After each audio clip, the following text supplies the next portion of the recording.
In today's video, I'm going to teach you how to enable API access in Salesforce. This step-by-step guide will make the process seamless and straightforward, even if you're not the most tech-savvy. Let's dive in. To get started, open up Salesforce on your computer. As you look towards the top right corner of your screen, you'll notice a small gear icon. This is your gateway to a variety of settings and configurations within Salesforce. Go ahead and click on that gear icon. A drop-down menu will appear, presenting several options. From this list, you'll want to select the Setup option. This will take you into the Setup environment, where you can make more in-depth changes, including those needed to enable API access.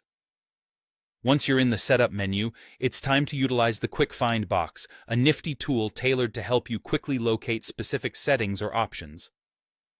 As the name suggests, this box is designed for speed and efficiency, saving you time as you navigate through numerous settings. In the Quick Find box, type the word Profiles.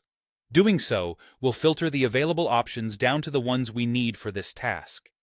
From the results that appear, choose the Profiles option. Now, what exactly are profiles? In Salesforce, profiles are essentially collections of permissions and settings that dictate what actions a user can perform and what they can access. By modifying these settings, we can enable API access specifically for the profiles that require it. Now that you're on the Profiles page, it's time to identify the specific profile you want to modify. This step is crucial.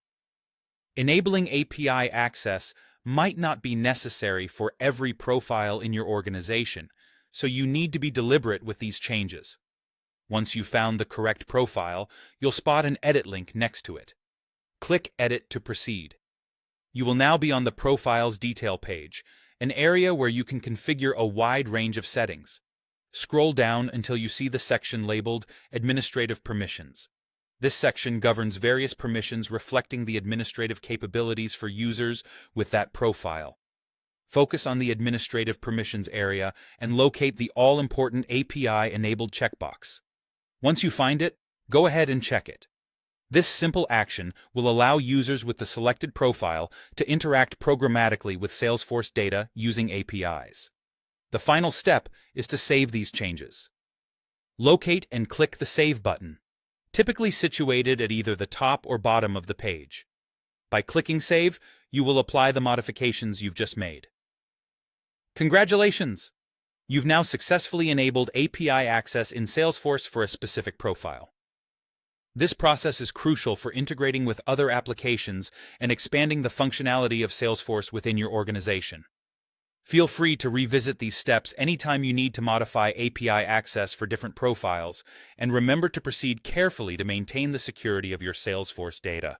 Thank you for watching, and I hope this guide was helpful.